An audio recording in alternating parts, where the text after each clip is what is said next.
What led to the shocking execution of Mary, Queen of Scots? Stay tuned as we uncover the dramatic story of betrayal and ambition surrounding her last days. Mary, Queen of Scots, was born on December 8, 1542. She was the only legitimate child of King James V of Scotland, who died only 6 days after her birth.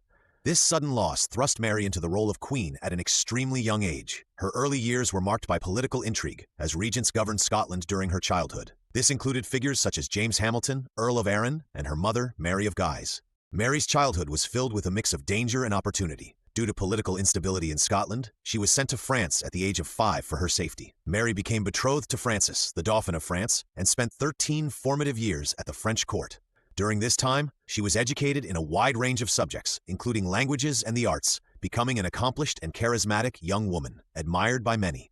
Upon marrying Francis in 1558, Mary became Queen Consort of France. Her joy was short-lived, as Francis died just 2 years later, leaving Mary a widow at only 18. Heartbroken, Mary returned to Scotland in 1561, facing a politically turbulent environment.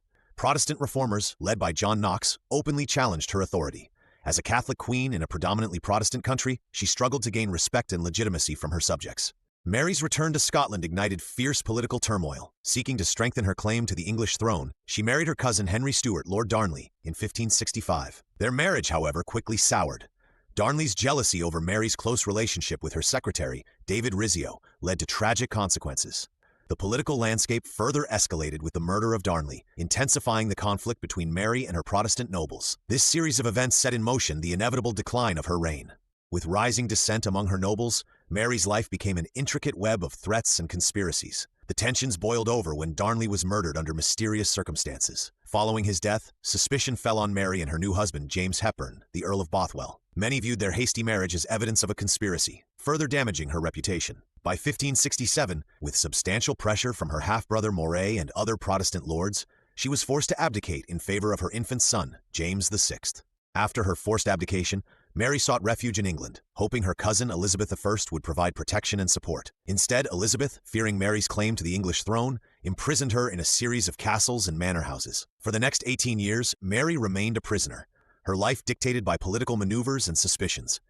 During this time, her power as a queen was reduced to mere memories as her captors deliberated her fate. During her captivity, Mary was the subject of various plots aimed at placing her on the English throne. Many English Catholics viewed her as the rightful queen due to her legitimate claim. There were multiple conspiracies, the most infamous being the Babington plot. This plan aimed to assassinate Elizabeth and free Mary, revealing the desperate lengths her supporters were willing to take to see her restored to power. It was a plot that would change everything. Walsingham, Elizabeth's chief advisor, was relentless in uncovering these plots. He cleverly arranged to intercept and decode Mary's letters, revealing her involvement in plans to assassinate Elizabeth. Through this intelligence, Mary's situation became increasingly precarious as authorities decided her fate. Accusations of treason led to her trial, and members of the court rallied against her, seeing her as a threat to the stability of England.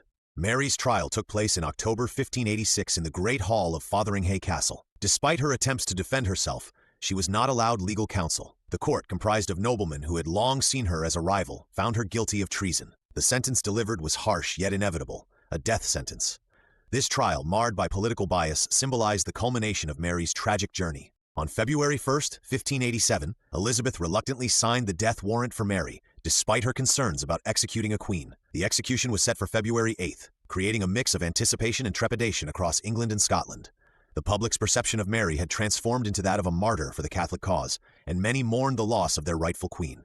As the date drew closer, Mary prepared for her final moments with grace and dignity. On the morning of February 8, 1587, Mary, Queen of Scots, faced her final hours with a sense of calm. She was informed in the evening prior that her execution had been set, and she spent the night in prayer and reflection. Dressed in her finest garments, she wore a crimson gown, which was the color of martyrdom in the Catholic faith. Mary's faithful attendants stood by her side, offering comfort as the weight of her fate loomed over her. As the hour of her execution approached, Mary was escorted to the Great Hall of Fotheringhay Castle. The hall was draped in black cloth, foreboding but regal, setting the stage for the somber event. Upon her arrival, she found a crowd of nobles assembled, many observing her with eyes of both pity and disdain. She was greeted with the chilling sight of the executioner and the block where her life would soon come to an end. Before the execution began, Mary was given the opportunity to speak. In her final address, she elegantly defended her actions and asserted her innocence against the charges brought upon her. Her words captivated those present, adding to her image as a tragic figure in this drama of power and betrayal. She refused to acknowledge the court's authority, stating her sovereignty as a queen, further solidifying her refusal to submit to her fate. As the moment of her execution drew near, Mary knelt at the execution block. The executioner had approached her and asked for her forgiveness, to which she graciously replied, expressing her thoughts of mercy. With a white veil covering her eyes, her composure remained steadfast as she prepared for what was to come. Her last words were a heartfelt prayer, showcasing her faith amidst the horror of the impending act. The execution was not swift. The first blow missed its mark. The tension escalated as the onlookers gasped in horror, witnessing the failed attempt. A second strike finally severed her neck, marking the tragic end of a queen whose life had been defined by conflict and ambition.